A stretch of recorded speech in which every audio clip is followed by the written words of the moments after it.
TV shows. So there is no Bruce Wayne or Clark Kent sitting in front of us. Or even if there is, they do not have any alter ego. But there are some people with whom you can draw conclusions and comparisons. Someone who is not genetically altered like Hulk, or is from another realm like Thor, or is both genetically altered and from another realm like Captain America. Someone who you can really call a real life superhero. Madam Toastmaster, Toastmasters, and my dear guests. That someone is none other than tada. Well, 5-second silence for people who cannot recognize this man. Ladies and gentlemen, presenting you the real life Iron Man, Elon Musk. Well, you would ask me, why am I comparing him with Iron Man? Well, for starters, he is a tech entrepreneur. And his companies are worth $15 billion. Well, but the most striking similarity between the two is their journey. Their journey to greatness. While you would understand that if you have seen the Iron Man movie, Tony Stark was caught in prison. He could not escape that prison. Neither his mogul status nor his $1 billion could come to his rescue. He had to use his brain at that moment. He had to become the Iron Man to escape that prison. In the same way, Elon Musk, from being a child born in a middle-class family to becoming this visionary entrepreneur, his journey is completely self-made. Let me take you through his journey. How Elon Musk became the real-life Iron Man. He studied in Queen's University in Canada and then University of Pennsylvania in US. He launched Zip2 at the age of 23. He then sold Zip2 at the age of 28 for $21 million. He used $10 million to launch X.com. X.com then merged with what you will all know as PayPal. Then he sold his PayPal to eBay and gained $165 million. Isn't it great? I mean, selling one industry to opening another visionary industry. In the same way, Iron Man's suit changed and evolved.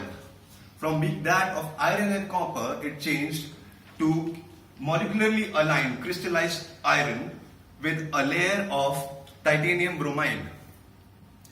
Well, while the Tony Stark was in prison and he escaped, he could have just retired. He could have just gone back to his riches. But he made improvements in his Iron Man suit. He kept on making it changes and adding new features to it. In the same way, when Elon Musk sold PayPal to eBay and earned $165 million, he could have easily retired. He could have gone back to the riches and perhaps would live his entire lifetime with that money.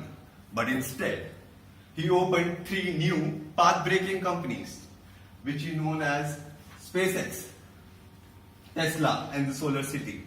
While if I go on explaining all of them in detail, it would consume my CC8, CC9, and CC10, but I'll still give it a try. Talking about Tesla, I'll tell you what was the basic idea behind Tesla.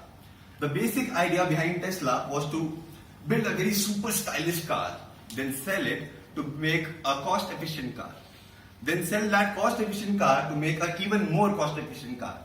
And then sell that even more cost-efficient car to make a hybrid car that runs out of electricity, which is produced by renewable sources of energy. Next, talking about Solar City. Well, we all know the solar and the storage are best friends when they are combined. So Tesla acquired Solar City to build commercial and homeware products that will change the way the energy is consumed, harnessed, or processed in the world. Next, talking about SpaceX. Well, the mission of SpaceX is to make the world interplanetary and to produce a $15 million reusable spacecraft. Well, when I said in the earlier part of my speech that he utilized each and every penny to make these 3 companies, he had to literally borrow money from his friends to run these companies. And boy, they became crucial because the SpaceX was able to launch their third spacecraft only on the 3rd attempt. Even a penny less could have made the entire mission impossible. Now I'll come back again to this story where the director actually paid tribute to to Elon Musk when he played a cameo in Iron Man 2. And he actually admitted that the entire Iron Man series was inspired by none other than Elon Musk. I want to ask you once again that are superheroes for real? Well, yes, this time my answer would be yes. Because Elon Musk is now going a notch higher than his contemporary Tony Stark. He plans to colonize Mars.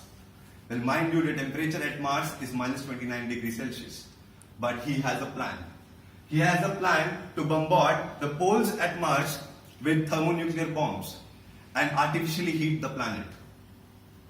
Well, it's quite funny that on one hand, he is actually making the world a better place to live, and on the other hand, he's finding ways to move out of this world. Isn't it a paradox? I would like to conclude by asking you one more time, are superheroes for real? Yes. Yes. We just have to look carefully, and you will find people who are much better than those comic superheroes. I want to conclude my speech by reading this quote by Elon Musk. I think it is possible for ordinary people to choose to be extraordinary. Madam Toastmaster.